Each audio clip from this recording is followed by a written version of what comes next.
Hey guys, welcome back to my channel. और आज के वीडियो में मैं लेकर आई हूँ आपके लिए मम्मी का बर्थडे व्लॉग। और वैसे तो मम्मी का बर्थडे 21 नवंबर को था। और उस दिन मैंने उसके नेक्स्ट डे मैंने मम्मी के बर्थडे सेलिब्रेशन की एक शॉर्ट्स भी शेयर की थी आपके साथ। पर लॉन्ग वीडियो में एडिट नहीं कर पाई थी, इसलिए अब शेयर कर रही हूँ आपके साथ में। और मम्मी मेरी बीमार रहती हैं, ये तो आप मेरे लास्ट कुछ व्लॉग्स को देख कर के समझ ही गए होंगे कि अब मम्मी की तबीयत कुछ सही नहीं है इस टाइम पे। तो मम्मी अपने से खुद से बहुत चल फिर नहीं पाती हैं, कपड़े नहीं पहन पाती हैं। लेकिन इससे पहले जब मम्मी ठीक हुआ करती थी ना, तो उस टाइम पे मेरी मम्मी बहुत अच्छे से रहती थी घर में भी, और अब खुद भी बहुत अच्छे से रहती थी, अपने घर को भी बहुत मैनेजेबल तरीके से रखती थी। पर अभी आप देख सकते हो कि मम्मी के बेड के नीचे काफ़ी सारा सामान रखा है, और उनका रूम भी काफ़ी अस्त व्यस्त सा दिख रहा है। इसका रीज़न ये है ना कि डॉक्टर ने पहले तो उनको बोला है तख़्त पे सोने के लिए, बेड पे सोने को उनको नरम गद्दे पे मना किया है।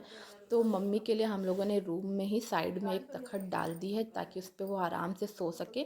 और दूसरी चीज़ कि मम्मी पूरे घर में घूम फिर के चीज़ों को पहले की तरीके से मैनेज नहीं कर पाती हैं।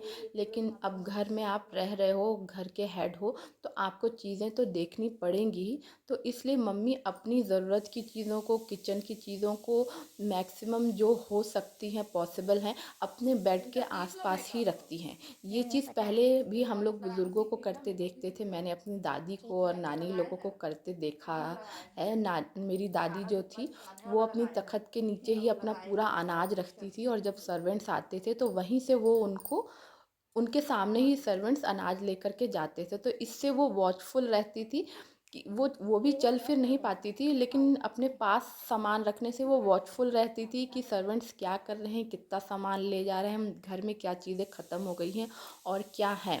तो लेकिन वो चीज़ें देख के बहुत ख़राब लगता था, और हम एक दिमाग में ये बात थी ना कि इन लोग को अच्छे से रहने की आदत नहीं है, इसलिए ये ऐसे रहती हैं। बट वो सच्चाई नहीं थी। अब मम्मी को इस सिचुएशन में देख के समझ में आता है कि ऐसा नहीं है कि उन लोग को अलमारी में सामान रखना, किचन में सामान रखना और ये सब चीज़ें पसंद नहीं थी। लेकिन एक एज आने के बाद और एक टाइम पे ऐसा हो जाती है सिचुएशन कि हम चीज़ों को उस तरीके से नहीं रख पाते हैं जैसे हम यंग एज में रखते हैं। जबकि मेरे बाबा ने इतने टाइम पहले भी हमारा घर बना था गांव में, तो वो भी बहुत अच्छा और बिल्कुल मॉडर्न कॉन्सेप्ट पे उन्होंने सब कुछ बनवाया था।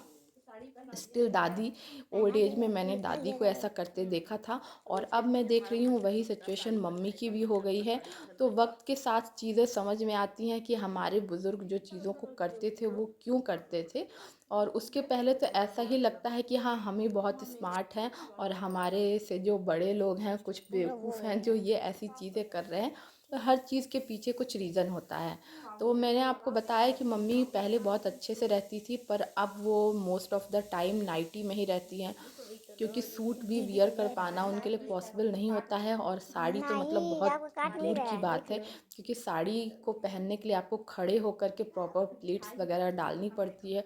तो मम्मी उतनी देर खड़ी ही नहीं हो पाती हैं। लेकिन उनका मन बहुत करता है साड़ी पहनने का, हमको और ये वो नहीं मुझसे मालूम है। डेली बोलती थी कि मेरा बहुत एक मन ये नहीं करता है, मालूम है साड़ी कहाँ से पहनने करते का थे। बहुत मन करता है। तो मैंने सोचा कि ये एक अच्छा कहाँ मौका गए है, ये? मम्मी का बर्थडे भी है, तो क्यों ना मम्मी को अच्छे से रेडी किया जाए, उनका मेकअप किया जाए, उनको बढ़िया से साड़ी पहना दी जाए ताकि उनको थोड़ा सा अच्छा लगे। इसके पहले ना मैंने कभी मम्मी का मेकअप नहीं किया, ये फ़र्स्ट टाइम है जब मैं मम्मी का मेकअप कर रही हूँ। क्योंकि जब भी मैं अपने प्रोडक्ट से, अपने चाह रहा था मेकअप नहीं प्रोडक्ट से मम्मी दीदी। का मेकअप करने चलती थी, कभी एक दो बार मैंने ट्राई किया, तो चाह रहा मम्मी था का ना दादी को बताने फेस का ना नहीं, हम बिल्कुल लोग अपने भूत में जैसा डिसाइड हो कर लेना जाता था, चाहिए वाइट था। वाइट। क्योंकि वो फाउंडेशन और मेकअप प्रोडक्ट्स मेरे स्किन टोन के अकॉर्डिंग होते थे, मम्मी के स्किन टोन के अकॉर्डिंग नहीं होते थे। तो मैंने मम्मी को छोड़ दिया था मेकअप करना, लेकिन मम्मी खुद ही रेडी होती थी। मेकअप में वो सिर्फ एक फाउंडेशन नहीं लगाती थी, सॉरी, सिर्फ एक पॉन्ड्स पाउडर लगाती थी एंड लिपस्टिक लगाती थी, और बस इसी इतने से मम्मी इतनी अच्छी लगती थी कि मेरा मेकअप तो उनके आगे फीका ही तो लगता काला था। धब्बा सब। लेकिन जब शादी पड़ी तो मैंने मम्मी को मार्केट ले जा कर के उनके स्किन टोन के अकॉर्डिंग फाउंडेशन लिया और फेस पाउडर लिया, ताकि मैं मम्मी का अच्छे से मेकअप कर पाऊँ। बट उसके बाद कुछ ऐसा इत्तेफाक रहा कि मुझे मौका ही नहीं मिला मम्मी का मेकअप करने का, और अब जाके मुझे मौका मिला है तो मैं मम्मी का मेकअप कर रही हूँ। और आप खुद देखिएगा इनके बिफ़ोर एंड आफ्टर लुक में कितना ज़्यादा डिफरेंस आ जाएगा, क्योंकि किसी भी मेकअप के लिए ना आपके फाउंडेशन और आपके फेस पाउडर का आपके स्किन टोन से मैच होना बहुत ज़्यादा इम्पॉर्टेंट है। तो बहुत ही सिंपल स्टेप्स फॉलो करके मैंने मम्मी का मेकअप किया।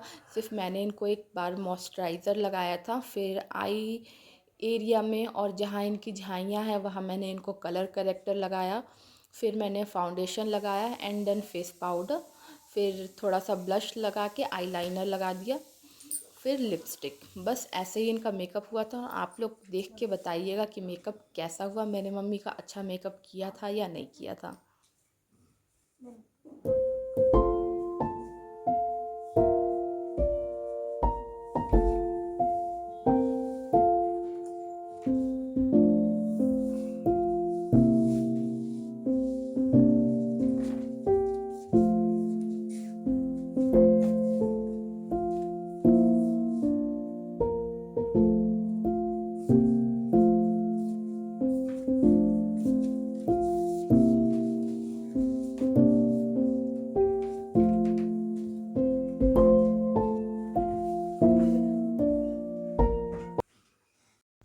पूरा मेकअप हो जाने के बाद अब ये लास्ट में मम्मी की लिपस्टिक लगा रही हूँ मैं, और मम्मी को अच्छे से मुँह खोलने के लिए बोल रही हूँ ताकि लिपस्टिक मैं अच्छे से लगा सकूँ।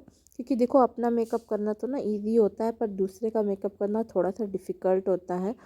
और मैं भी मम्मी का लगभग पहली बार ही मेकअप कर रही थी, क्योंकि इसके पहले मम्मी ऑलमोस्ट खुद से रेडी हो लेती थी। और मम्मी ज़्यादा कुछ मेकअप में पहले करती नहीं थी, फाउंडेशन वगैरह कुछ भी नहीं लगाती थी, सिर्फ एक सिंपल पॉन्ड्स पाउडर लगा के मम्मी और लिपस्टिक लगा के रेडी हो जाती थी, पर बहुत ही अच्छी लगती थी। तो मम्मी को पूरा मेकअप करके मैंने उनको दिखाया कि वो कैसी लग रही है। फिर उसके बाद से मैंने मम्मी को साड़ी पहनाई, और साड़ी पहना के पूरी तरह से रेडी करके फिर हम लोग मम्मी को लेके अभी बाहर चलेंगे। मम्मी का रूम थोड़ा सा मैसी हो रहा है, क्योंकि वो ऑलमोस्ट टाइम लेटी रहती हैं तो कंबल ओढ़ती रहती हैं, इसलिए कंबल हम लोगों ने तय नहीं की थी। इसको आप लोग प्लीज़ अवॉइड करिएगा। जमा करेंगे इसमें।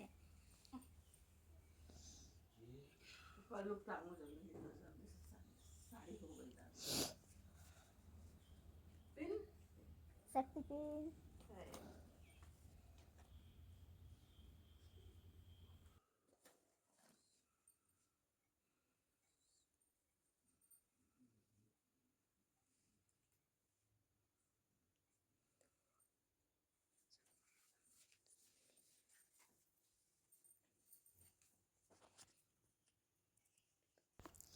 और मम्मी अब ऑलमोस्ट रेडी हो चुकी हैं। उनका मंगलसूत्र वगैरह भी मैंने ठीक कर दिया है, साड़ी भी ठीक कर दी। और मैं मम्मी से मजाक में कह रही थी कि यार अपना हीरा मोती कुछ पहन लो सेट अच्छा था। तो मम्मी कह रही हैं कि नहीं, अब बहुत पहन लिए सब, अब बस ऐसे ही सही है। और फिर उसके बाद मैं कैमरा मांग के मम्मी को सामने से दिखाती हूँ। जमा तो करेंगे, मम्मी सही में काफ़ी जमा बढ़िया लग करेंगे। रही थी, पहले से ऐसा लग नहीं रहा था कि वो बीमार है। शायद इसको देख के सब लोग यही कहेंगे कि मम्मी तो बीमार किधर ही है। पर अच्छा लग रहा था, मम्मी काफ़ी खुश हुई ऐसे रेडी होकर के। फिर हम लोगों ने थोड़ा सा लाड दुलार किया माँ बेटी ने एक दूसरे को, और साथ में कुछ पिक्चर्स भी लिए।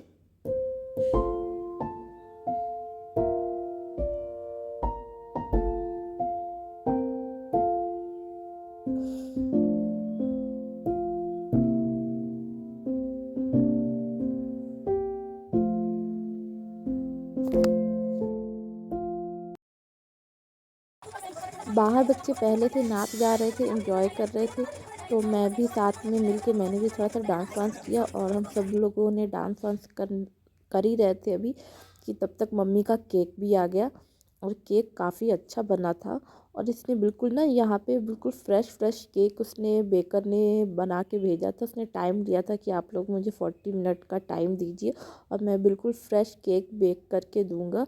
तो वाकई में इसका केक बहुत अच्छा था, काफ़ी बड़ा केक इसने काफ़ी कम दाम में दिया था, और सुंदर भी था और टेस्टी भी था, बहुत अच्छा।